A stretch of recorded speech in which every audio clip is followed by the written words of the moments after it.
te gën ko wéral gën ko doole kàttan bañ yàgg ànd ak moom liggéey yëpp Cheikhul Khadim bi ñu koy ñaanal it mbooleem kilifa yi dina yëpp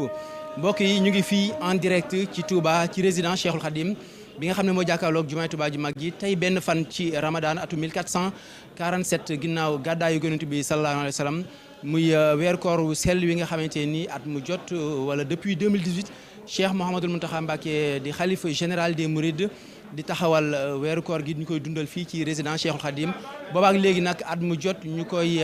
dundal bu baax a baax ci liggéey bu am solo boo xam ne mi ngi ci ànd ak daara Hizbut Tarqiyyah ci njàngum kuréel mu yaatu ci teewaayu ko mboolem njabootu ko Cheikhul Khadim gi mboolem mbokki taalibe yi nga xam ne fu ne daañu fa bàyyeekoo ngir mën a ñëw teewee jotaay bi nga xam ne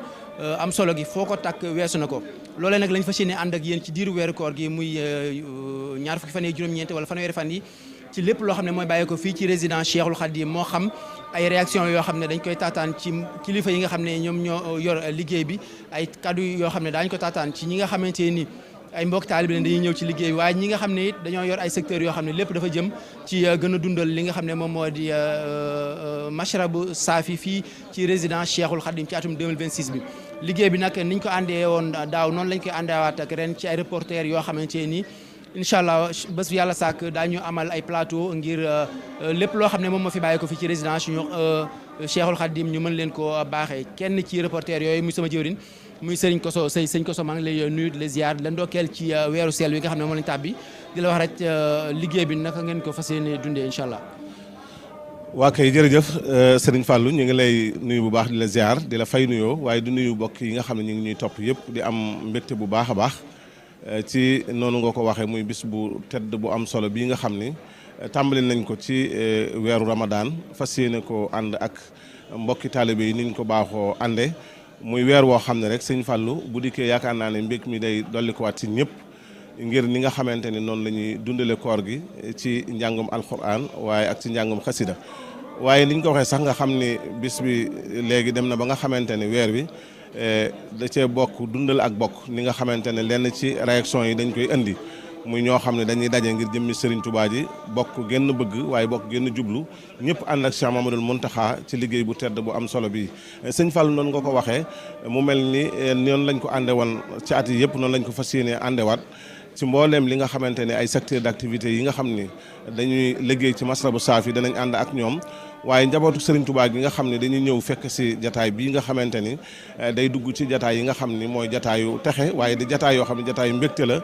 ñoom ñëpp danañ am ak ñoom ay jataay yu am solo ku ci nekk wax sa gis-gis wax nga ko mu am solo lool waaye sëñ Fallou da ngay gis ni mboolem plateforme yi nekk ci mën naa ne biir réew mi ak bitim réew ñenn ñu nekk tey ñu ngi diviser li nga xam ne mooy al masrabu saafi min man baaxi saafi muy liggéey bu am solo boo xam ne loolu dafay am leneen lu muy wanewaat mooy dafay dëggalaat yaa rabbi ijal muridina maan fi isnekal asini wa samlañ maa ñun ñëpp bokk nekk ci genn buum di liggéeyal Serigne Touba ci liggéey bu tedd bii nga xam ne Cheikh Mamadou Mountakha waxtu bu nekk day ñëw di ko teewe muy liggéey bu am solo lool Cheikh Mamadou Fadal. jërëjëf Serigne Koso xam naa rek ñu bàyyi la nga dem ci salle bi ngir mën a repérer kilifa gi nga xam ne incha allah daan ko jël mu mën a yëkkati ay kàddu yoo xam dafay jëm ci bis bi kon ñu bala rek nga dem incha allah rabbi kon mbokki téléspectateurs yi ni ñu ko leeralee rek muy liggéey bi nga xam ne moom la ñuy ànd ak yéen fii ci résidence Cheikhul Khadim ci li nga xam ne moom moo jëm ci mashrabu saafi kon dañuy dem rek ñu jege ji Serigne Youssou Diop mi nga xam ne moom mooy responsable moral bu daara Hizbut Tarqiyyah gis ngeen actuellement mu ngi taxaw ak ndak yenn ci jëwrin yi ngir ñuy accueillir ñi nga xam ne ñoom ñooy kilifa yi ñëw fii ci résidence Cheikhul Khadim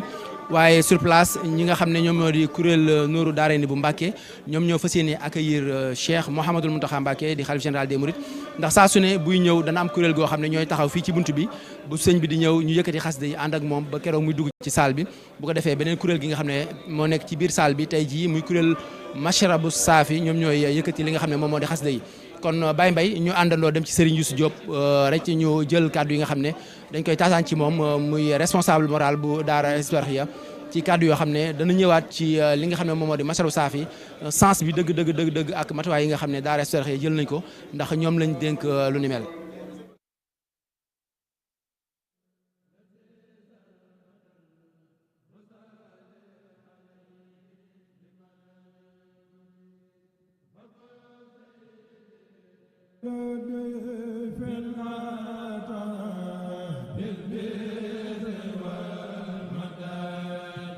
ci téléspectateurs yi ni leen ko leeralee rek ñu ngi ak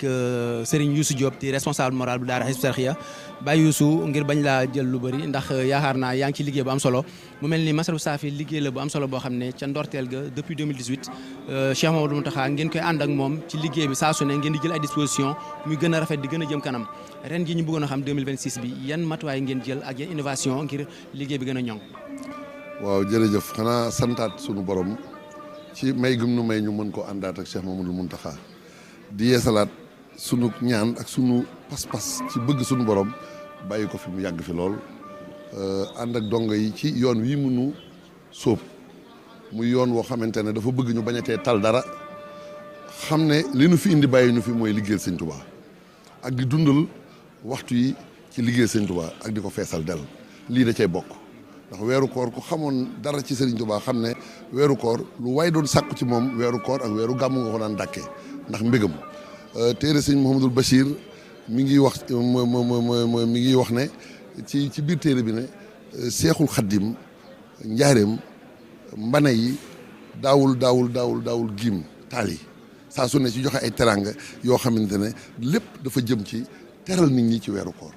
kon ñun sëñ Mountakha bu defee lii njabootu sëñ Tuubaa yi léegi rek sëñ Mouhamadul Mourtada moom Cheikh Mamadou Fadal mi ngi ñuy romb ñu amuñu génn yitte lu dul bis bu set ñëw ànd ko sëñ Mountakha ak ñeneen ñoo xam ne ay rakkam ay magam ay mbokki boppam ay doomam ñëpp daal di ñëw moo tax nag tey jii man may profité ci lii wax ne innovation bi mooy nañ jël sunu xol ak sunu xel ak sunu yéene ak sunu yaakaar def ko ci liggéey bi te xam ne lii sëñ Mountakha def ab jëmbët la jëmbët nag day law di dem kër sëñ Tuubaa gii mu tànn nag ku ne xam na ne dongay xajuñu fi kon dafay wane aw yoon nag ku ne xam na ne fal yu xas maalam yu xal da ngay xam lu ñu la waxul mooy nañu xalaat nuñ ko jéem a dundalee fépp ci penc yi Tuubaa ci waxtu wi waaye bañ a jàpp ne ci télévision rek nga koy dàkk naan déglu naa kuréel bi teewlu naa ko loolu lépp baax na waaye dundal ko fa nga nekk it xam ne kuréel yi Hizbut Tarqiyyah am ñëpp xajuñu fii Hizbut Tarqiyyah daara Hizbut Tarqiyyah am na lu ëpp juróom-ñaar fukki kuréel te yeneen kuréel yi nga xam ne mooy kuréel yoonu murit gisuma ci néew na gis ci kuréel boo xam ne mën nga ko xàmmeeg daara Hizbut Tarqiyyah benn dong la du compétition buy wane ne maa la mën waaye compétition buy wane ne du ma des ginnaaw loolu ndongo yaa ngi si loolu mooy lu saare yu saare xoon na fil xayraat kon fi ñu toll nii Serigne Saliou Mbacké mu tedd mi la ma waxoon ne ñaar fukki kër sëñ Touba ak juróom-ñett def na ko ci biir Touba gii la mu ci jublu mooy fenn fu ci ne lii xew fii di ak xew foofu kon sëñ Mountakha yàlla na ko yàlla fay gàcc ngaalaama def na li mu war a def ñun dongo yi kon nañ xamaat suñu bopp leneen li ci des it mooy lu mel nii am njàng la moo xam ne dañoo war a xam ne tari bi na feeñ ci màggal gu mag gi ndax weeru koor ci la sëñ Touba defoon lixtikaaf jaayante yoonu géej gi te nee na lépp lu mu am yoon woowu moo ko may kon lii mooy dundal bis bi ci xasida yi dundal ko ci alquran teewlu ko ñëpp mu wóor na kenn ku ci ne nuyu sa morom sax doo ko ñemee def ci diggante boobu loolu mooy li maye lépp kon lii mooy wàccaay wi li ci des nag c'est les moyens technologiques c'est tous les moyens financiers les moyens matériels et humains ñu dajale ko mettre ko au service de la foi jeex na jërëjëf Serigne Youssou Diop muy responsable moral bu daara Hizbut Tarqiyyah ci kàddu yu am solo yi xam naa rek sans plus tarder ñu dem ci grande salle bi ñu fekk fa Serigne Kosso Seye mu taataan yeneen kàddu yoo xam ne dafa bàyyi ko foofu ci kilifa yi nga xam ne ñu ngi teew ci wetu Cheikh Mouhamadou Mountakha. jërëjëf Cheikh Mamadou Fadal ci réaction yu am solo yooyu nga xam ni indi nga ko waaye jërëjëf Serigne Youssou ci kàddu yu am solo yooyu nga xam ni indi na ko mbokk yi ñu ngi leen di nuyu baax a baax di leen ziar di leen xamal ni ba tey noo ngi fii ci résidence Cheikhoul Khadim ci jataay bu am solo bi nga xam ne mooy Masrabou Safi min manba'i Safi niñ ko baaxoo defee ñu jàkkaarloog Serigne Mahmoudan Mbacké moom Serigne Abdoul Ahad Serigne Mahmoudan mu mel ni dellusiwaat nañ ci bis bi nga xam ni bisum mbégte la ñëwaat ci bis bi nga xam ne bisum dundal alquran la ak xasida ana nan ngeen koy dundee ci waxtu bi ñuy wax ak yéen yaaram. waaleykum salaam wa rahmatullah bis bi mooy bis bi nga xamee ni bisub xéewal la ci mboolem jullit yëpp ak taalibe bi murid yëpp ndax diggante bi nga xam ni sëriñ bi joxe na ko ndigal diggante bi ñu fiy lekk lépp ci ndigal lañ koy nekk ci wàcce xasaayid Seexul Xadiim ñu di ko déglu te sunu sang bu tedd ba sëriñ Saliou dafa waxoon ni fu su koy yàqee dara du fa yàqoo kon askaba fa su ko yàqee wut ñun ñëpp nag bis bi tey ñu ñëw fi daje fi ñun seeti sëriñ Touba yëpp ak taalibe Sëriñ Tuubaa yëpp wéttali si Sëriñ Muntaxa mi nga xam ne dara itteel ko du lu baax ak liggéeyal Seexul Xadim ba mu sos lii nu di ko fi jiitu nag di ko nekk mu war a agsi léegi nu fas yéene ànd ak moom fas yéene ci koor bu tedd gi dugg yàlla képp ku di julli rek lii sa mébét ci sëñ Tuubaa yàlla defal la ko képp ku di taalib yi lii sa mébét ci Seexul Xadim yàlla defal la ko bàyyi fii di Seex Mamadu Muntaxa ndax jataay bi day jataay bu am solo boo xam ne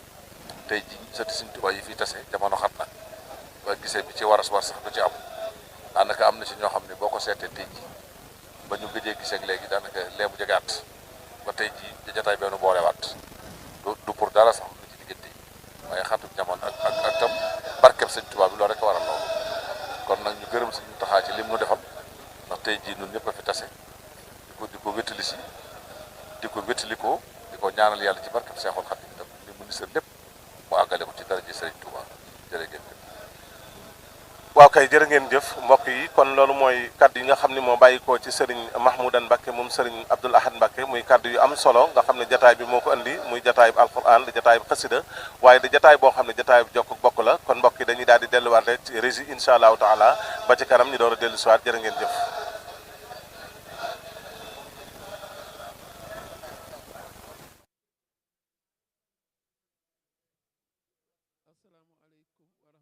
taala wa barakaatu kon ñu leen di nuyu ñëpp di feeñal suñu mbégte ak suñu cant ci fekkewaat bis bi tey di benn fan ci shahru ramadan mubarak di atum junni ak ñeent téeméer ak juróom-ñaar ci gàddaay gi dëppoog le 19 février 2026 ñi ngi fii ci kër Sëñ Tuubaa gi di santaat lool tàmbalee suñuy kàddu ci ñaanal Cheikh Mouhamadou Mountakha Mbacké mu yàgg fi lool te ànd ak wér ak njabootu Sëñ Tuubaa gi yëpp ak jullit yëpp kon ñi ngi sant bu baax ci li nga xam ne mooy jataay bii nga xam ne tey moom la ñu fas yéene àndaat ak yéen diiru weeru koor bi yëpp muy almashrabu saafi min al manbai shaafi turu sell turu màgg woow nga xam ne Cheikh Mouhamadou Mountakha Mbacké tudde na ko jataay bii muy jataayu njàngum xasida jataayu durus jataayu teewlu jataayu sant Sëñ Tuubaa ci xéewal gi mu ñu may ci dundu weeru koor gi kon tey ji ni ma leen ko waxee mooy benn fanu shahru ramadan ñu fas yéene kon ànd ak yéen programme bi nga xam ne naka jekk xamoon ngeen ni mu daan demee noonu rek lay wéyewaat ndax ñeenu ngeen dégg ñuy jàng mooy kuréelu Nuur Daarayni bu Hizbut Tarqiyyah bu Mbàkke Bawol ci njiital Serigne Ibrahima Sànqe moom moo jiite njàng mi bu ci kanamee tuuti incha allah bu Serigne bi yegsee kuréelu al mashrabu saafi ñoom danañu jàng ci saal bi ci kanamu Cheikh Mouhamadou Mountakha Mbacké ci njiital Serigne Khalil Gueye ñoom nag danañ ñëw fii sax ngir jottali ñu programme bi wax ñu yan xasida yi doon wax ñu tamit yan daaj lay doon kon ñuy santaat bu baax Sëñ Tuubaa ci may gi bu ñu may tey ji jataay bi ñu dégluwaat xasida yi teewluwaat xasida yi Serigne Mountakha Mbacké ñuy ñaan di fas ci jataay bi mu gën fee yàgg lool te ànd ak wér kon niñ leen ko waxee léegi tey ji dana am programme boo xam ne ni mu daan demee rek lay wéy kon njàng ma tudd nañ ko li ci topp mooy danañ andi tamit desk anglais bi danañ andi tey programme boo xam ni danañ waxtaan ci xasida yi loolu dana jiitu njàng mi su ko defee ku mel ne sëñ Papa Assane Diouf dana ñëw ngir dégtal leen programme bi nga xam ne moom mooy doon programme mu anglais bi dana am tamit programme boo xam ni leeral xasida yi ci làkku arab ndax xam ngeen daaw dañ daan boole ñaari desk yëpp anglais ak arab waaye dañ daan gis ne jataay bi daan xat ren nag ni ñu fas yéene mooy dañu koy toftale noo xam ni bu waa anglais jàllee tey bu ëllëgee waa arab ñooy jàng ñuy sant tamit bu baax sëriñ imam Niang mi nga xam ne moom mooy coordonné liggéey boobu ci wàllu arab bi di sant tamit sëriñ Malick Badiane moom mi nga xam ne tamit mooy taxawu ñi nga xam ne ñoo war a intervenir ci anglais buñ jógee ci njàng mi nag ni ma ko baaxoo def danaa dikk ak yéen ci français ci genn xasida tey ma teel leen wax ne dañuy waxtaan ci yaa xayra dayfin tamit di ngeen xam li tax ñu def ko ndax sëriñ bi moo wane ne sëñ Touba moom la gàttandoo woon weeru koor bi mu nekkee ci géej gi gungee ko tam yaasal busharaat yi moo tax gannaaw tey la bis bu njëkk ci koor ñu fekke ko ak jàmm ñaan yàlla fekkewaat at yu bare ànd ko Cheikh Mouhamadou Mountakha Mbacké moo waral tey dina jël incha allah xasida googu di yaa xayra dayfin kon loolu mooy programme bi nga xam ne tey jii moom moo fi nekk lii ngeen gis nag liggéey la boo xam ne ku ko gis nii ñu ko nose mooy wane ne waajal nañ ko ay at du ko jiitu ay weer du ko jiitu waajal nañ ko diirub at mi ngir rek mu mën a doon loo xam ne liggéey bu tegu ci yoon lay doon kon ni ngeen ko gisee Serigne Cheikh Bassirou Mbacké ibnu Cheikh Mamadou Abdou Khadr Mbacké moom ngeen gisi noonu muy dugg si ànd ak Serigne Youssou Diop mi nga xam ne moo ko gàttandu ànd ak ñi staff Hizbut Tarqiyyah bi ñuy yeesalaat namit ne liggéey boobu yëpp Serigne Mountakha ci loxo Hizbut Tarqiyyah la ko teg kuréel yi fi fas yéene jàng yëpp premier jour ba dernier jour incha allah kuréel Hizbut Tarqiyyah lay doon ci njiital Serigne Ablaye Diop mi nga xam ne mooy taxawu njàng mi. kon ni ma ko waxee woon sànq liggéey la boo xam ne ñi ngi ko tàmbali ci ay weer ci ginnaaw ndax ci lañ tànn kuréel yi tànn daaj yi tànn xasida yi tànn waxtu yi ñu war a jàng loolu lépp def ay tournée yoo xam ne mooy tax liggéey boobu mën a sotti. kon maa ngi seen tamit sëñ Ahmadou Badawi moom mi nga xam ne moom mooy jiite mu jamaa bi kon ma jaali Pape Assane yegsi na kon Pape Assane incha allah dina ñëw andi leen programme bi ci anglais yi nga xam ne moom lañ fas yéene def kon Pape Assane bisimilah ñu koy sant bu baax moom mi nga xam ne moo war a indi programme bi anglais yi nga xam moom la ñu war a liggéey tey Pape Assane bisimilah. aleykum salaam wa rahmatullah auzu billahi mina shaytan rajim. In the name of Allah, the Clement, the Merciful, peace and blessing of Allah be upon His Prophet Muhammad, his family and his companion. Long life to Sheikh Mouhamadoul Mountakha Mbacké, the General Khalif of the Murid community. It is also a great pleasure today to be here again in this occasion of the holy month of Ramadan al-Mubarak.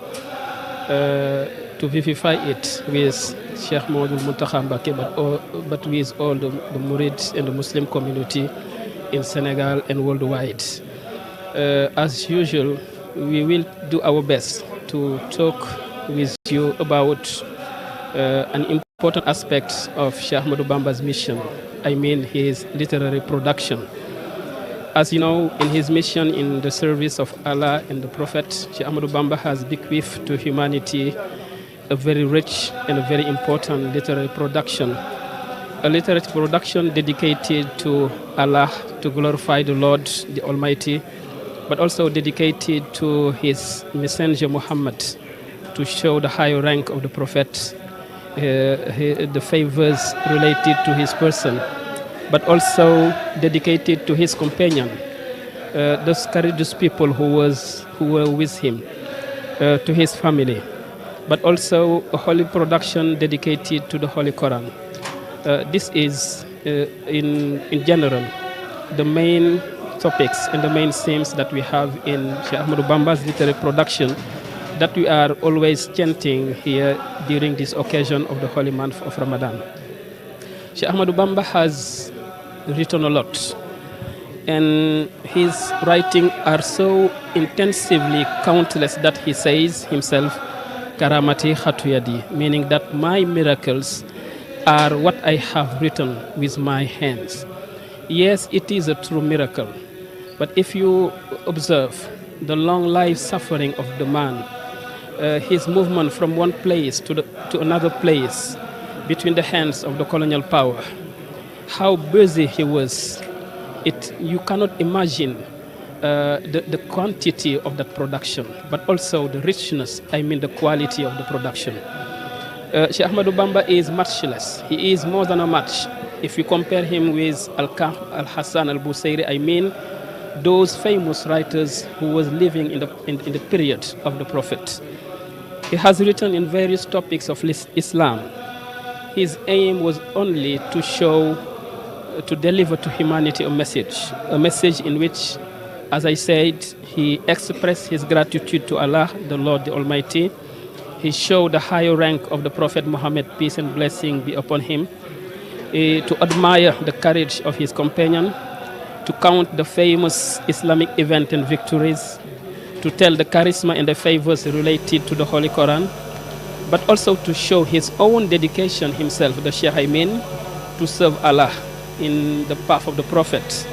to pay tribute to Allah himself for all this benediction and gratitude he bestowed to him, I mean Sheikh Ahmadou Bamba. For the Sheikh also, he used his poem as a weapon to combat the infidels, to call them to Allah and to the right path, I mean Islam. Sheikh Ahmadou Bamba has also written in Sëñ Mansour in various Islamic topics to make clear some clear some of the Islamic practices to help people know the true message of Islam, but to help people know how to worship Allah correctly with no problem.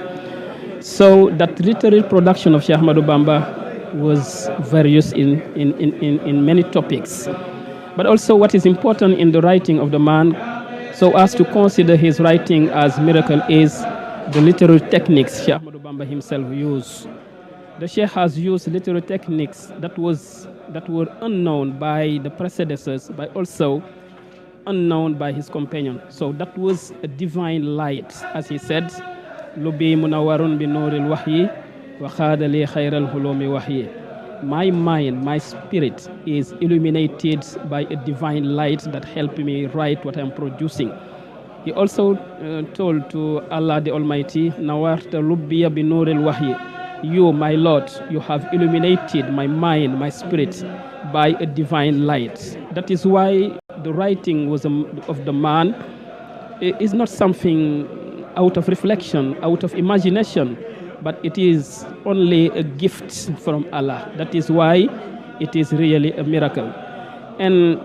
he also say, إذا كتبت انتزع عرش الباقي وسبح الملائكة باقي. Mean, whenever I'm writing, the angels and the throne of Allah sways and express their gratitude to the Lord. To conclude, Saint Mansour, let's say that Sheikh Ahmadou Bamba's writing